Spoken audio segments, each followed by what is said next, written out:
Hello everyone, कैसे हैं आप लोग। तो यूपीएचईएससी असिस्टेंट प्रोफेसर की परीक्षा अप्रैल में होने जा रही है। आपके पास समय लगभग 1 से 1.5 महीने का बचा हुआ है। और जैसा कि आप लोग जानते हैं कि ये जो परीक्षा होनी है इसमें 30 नंबर का तो जीएस ही आएगा। और इस चैनल पर आपको जीएस की लगभग पूरी जो प्रिपरेशन है वो करवा दी गई है।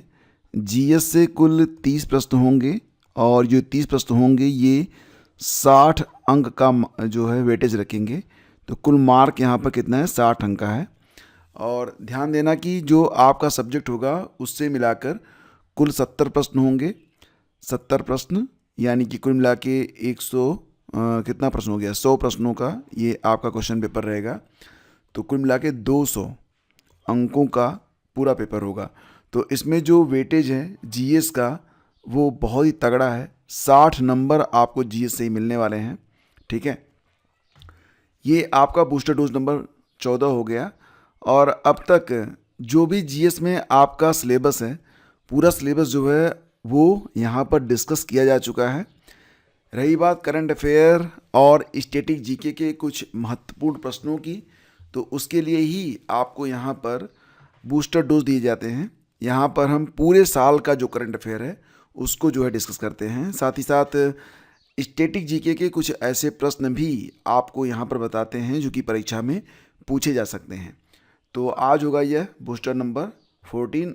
और जो लोग अभी तक पुराने लेक्चर को नहीं देख पाए हैं उनके लिए एक अलग से प्लेलिस्ट ही बना दी गई है। तो इसके लिए आप पहला कमेंट या फिर डिस्क्रिप्शन जाकर चेक कर सकते हैं। तो बूस्टर डोज नंबर 12 और 13 ये बहुत ही इंपॉर्टेंट रहे। बूस्टर डोज नंबर 12 में मैंने आपको पढ़ाया था सीमा रेखा के बारे में कि कौन कौन से देश हैं और उनके बीच कौन कौन सी सीमा रेखा बनती है। जैसे कि एक प्रश्न वहाँ पर यह था कि उत्तर कोरिया और दक्षिण कोरिया को अलग करने वाली जो रेखा है उसका नाम क्या है। तो जिन लोगों ने पिछले जो बूस्टर हैं उनको कंप्लीट किया हुआ है तो उनको तो इसका उत्तर आसानी से मिल जाएगा। वैसे आपको यहाँ पर पता होना ही चाहिए इन सभी रेखाओं के बारे में। 49th parallel line, 38th parallel line, Maginot line और मेनर लाइन। तो यहाँ पर 49वीं समांतर रेखा, 38वीं समांतर रेखा, मैनीगॉट रेखा और मेन रहीम रेखा के बारे में मैंने आपको पढ़ाया भी था। तो यहाँ पर आपको उत्तर देना है कि उत्तरी कोरिया और दक्षिण कोरिया को कौन सी रेखा अलग करती है। तो इसका आंसर फटाफट आप लोग आंसर कर दीजिए कमेंट बॉक्स में, और विस्तृत व्याख्या मैं आपको वीडियो के अंत में बता दूंगा। तो चलिए शुरू करते हैं। और आज का यह है बूस्टर डोज नंबर 14। तो करंट अफेयर के कुछ ऐसे प्रश्न जो कि एग्जाम के लिए इंपॉर्टेंट हैं। जैसा कि आप जानते हैं कि परीक्षा आपकी होने जा रही है अप्रैल में। तो 15 मार्च तक का जो करंट है वो हम यहाँ पर डिस्कस करेंगे और पिछले 1 साल से। ठीक है, एक बहुत ही महत्वपूर्ण महोत्सव है, इसका नाम है अली ए लिगोंग। अली ए का मतलब होता है, अली ए का मतलब होता है बुआई से, लिगोंग का मतलब होता है सीड से। ठीक है, मतलब बीज की बुआई। ठीक है, ये इसका मतलब हो गया बीज की बुआई। यहाँ पर थोड़ा गलत लिख दिया गया है, ये सीड तो सही है लेकिन ये होता है बुआई। अली ए का मतलब होता है बुआई से। ठीक है, तो अली ए लिगांग जो ये फेस्टिवल है ये असम की एक जनजाति है मिसिन। क्या नाम है? मिसिंग। तो मिसिंग जनजाति जो है मनाती है और ये जो त्यौहार है यह कृषि से संबंधित है। इसी के साथ साथ कुछ और भी इम्पोर्टेंट फेस्टिवल्स हैं जो कि एग्ज़ाम में पूछे जा सकते हैं, याद रखिएगा। एक होता है वांगला त्यौहार, और ये जो त्यौहार है ये गारो जनजाति मनाती है, गारो जनजाति मेघालय। लोसर त्यौहार को मनाया जाता है मोनपा जनजाति के द्वारा जो कि निवास करती है अरुणाचल प्रदेश में। मोधवेत त्यौहार जो है ये टोडा जनजाति मनाती है, तमिलनाडु में पाई जाती है टोडा जनजाति, जो तमिलनाडु में नीलगिरी की पहाड़ियाँ हैं वहाँ पर रहती है।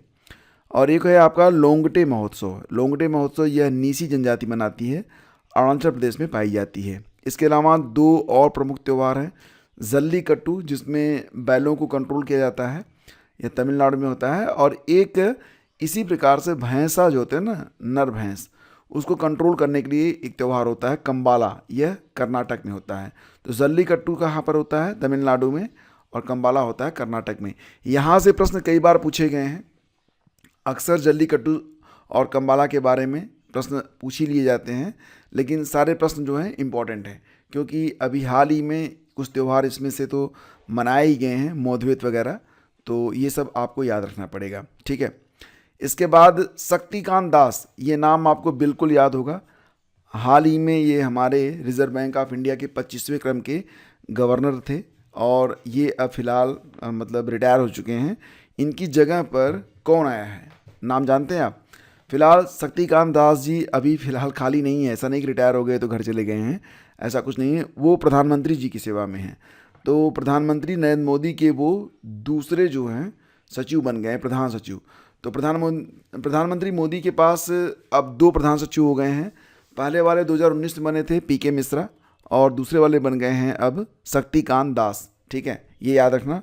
और वर्तमान में जो आरबीआई के गवर्नर हैं कौन बन गए हैं, तो ये बन गए हैं संजय मल्होत्रा जी। 26वां क्रम है इनका, ये याद रखना।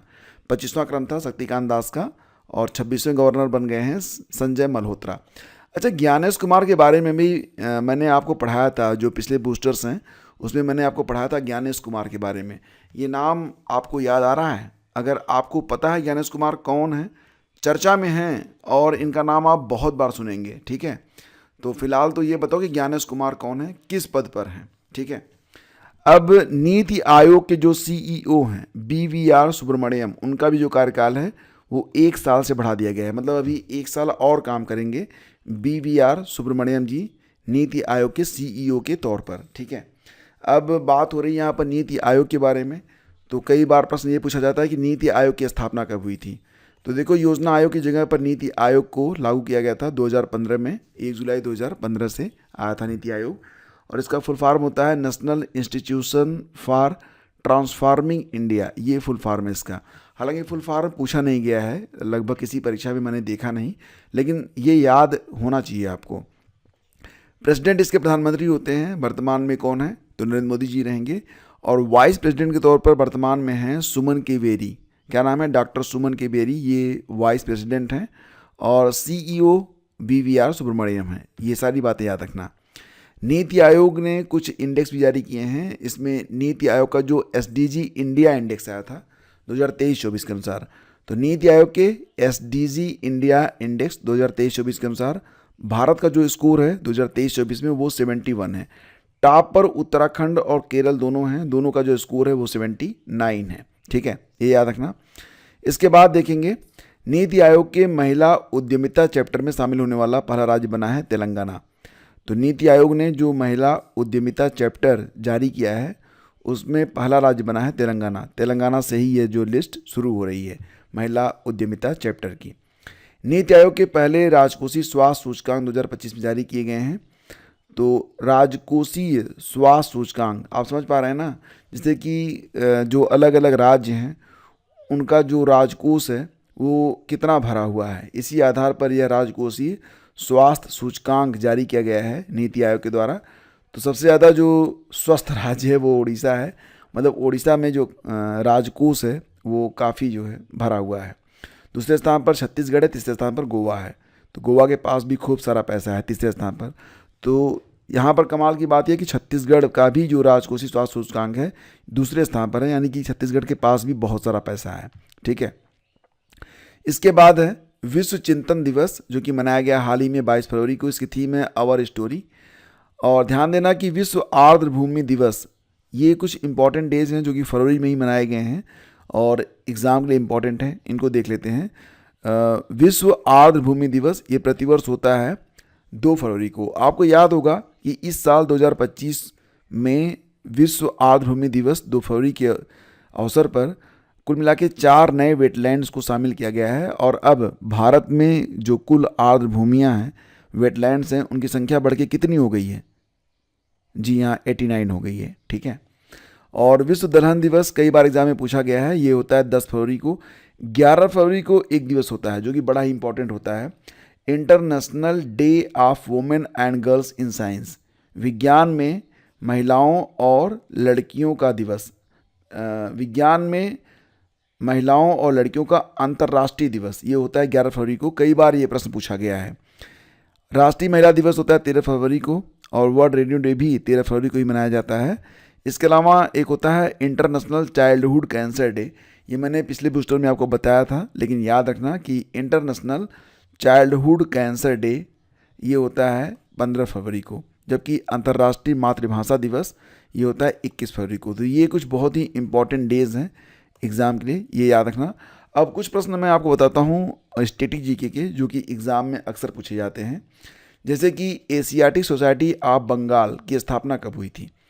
एशियाटिक सोसाइटी ऑफ बंगाल की स्थापना होती 1784 में।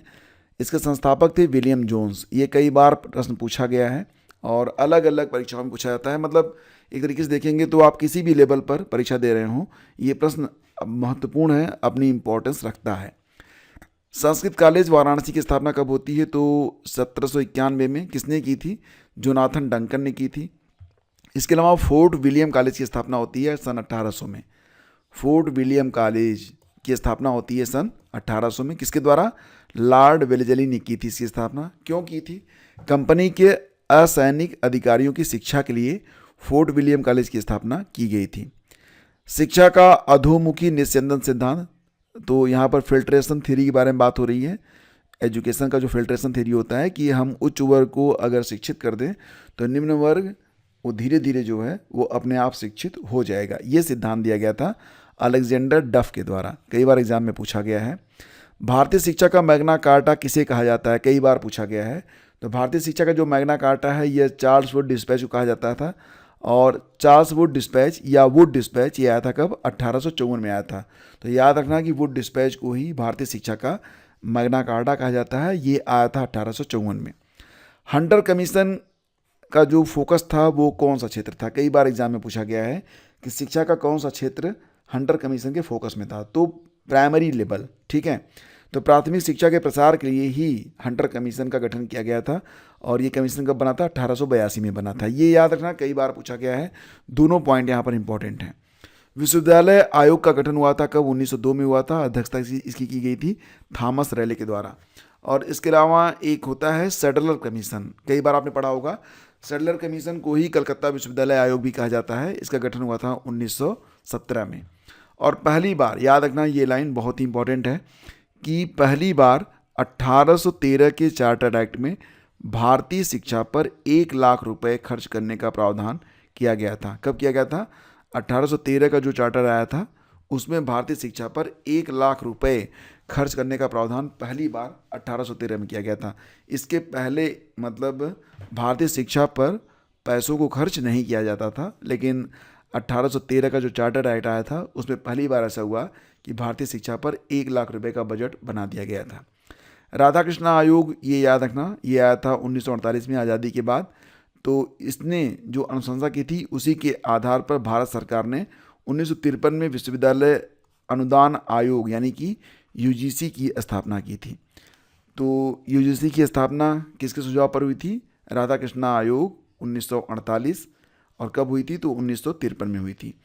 और भारतीय लोक सेवा का जनक किसे कहा जाता है? तो लॉर्ड कॉर्नवालिस को कहा जाता है। कई बार पूछा गया प्रश्न है कि भारतीय लोक सेवा का जनक कौन है? तो याद रखना लॉर्ड कॉर्नवालिस, ठीक है। अब यहाँ पर मैंने शुरू में आपसे जो प्रश्न किया था कि उत्तरी कोरिया और दक्षिण कोरिया को अलग करने वाली जो रेखा है उसका नाम बताइए। तो देखो, जो 38वीं समांतर रेखा है यही जो है उत्तरी कोरिया और दक्षिण कोरिया को अलग करती है। मैंने आपको यहाँ पर पढ़ाया था, आपको याद होगा, जैसे कि भारत और चीन के बीच में जो सीमा रेखा है वो मैकमोहन रेखा कही जाती है। भारत और पाकिस्तान के बीच में जो सीमा रेखा है रेडक्लिफ रेखा है। उत्तरी कोरिया दक्षिण कोरिया के बीच 38वीं समांतर रेखा है। जर्मनी और फ्रांस के बीच मैनीगाट रेखा है। अमेरिका और कनाडा के बीच 49वीं समांतर रेखा है। और रूस और फिनलैंड के बीच मेन रहीम रेखा है। जबकि पाकिस्तान और अफगानिस्तान के बीच में है डूरन रेखा। ये सारी रेखाएं इंपॉर्टेंट हैं, कई बार यहाँ से प्रश्न एग्जाम में पूछे गए हैं। अब आपके लिए एक प्रश्न होगा, ये प्रश्न बड़ा इंपॉर्टेंट है। तो PIN यानी कि person in news, Suheli Akhtar नाम है इनका। और ICC ने पहली बार किसी महिला क्रिकेटर को प्रतिबंधित किया है, तो इनका नाम है सुहेली अख्तर। कारण ये है कि जो महिला T20 वर्ल्ड कप हुआ था 2023 वाला, उसमें मैच फिक्सिंग का आरोप इन पर लगा है। तो ICC ने इनको 5 साल तक बैन कर दिया है। आपको ये बताना है कि सुहेली अख्तर किस देश की हैं, इनकी कंट्री बताना है, देश। सुहेली अख्तर जो हैं, जो कि ICC द्वारा अब 5 साल तक प्रतिबंधित की गई हैं, तो ये किस देश की हैं ये आपको बताना है। तो फटाफट कमेंट करिए, हम मिलते हैं आपसे अगले वीडियो में। अगर ये सेशन आपको पसंद आ रहा है फ्रेंड्स, तो इसे लाइक और शेयर आप लोग कर दीजिएगा। रही बात PDF की, तो PDF मैं आपको जल्दी प्रोवाइड कर दूंगा, आप अपना रिवीजन बेहतर तरीके से कर पाएंगे। Thank you.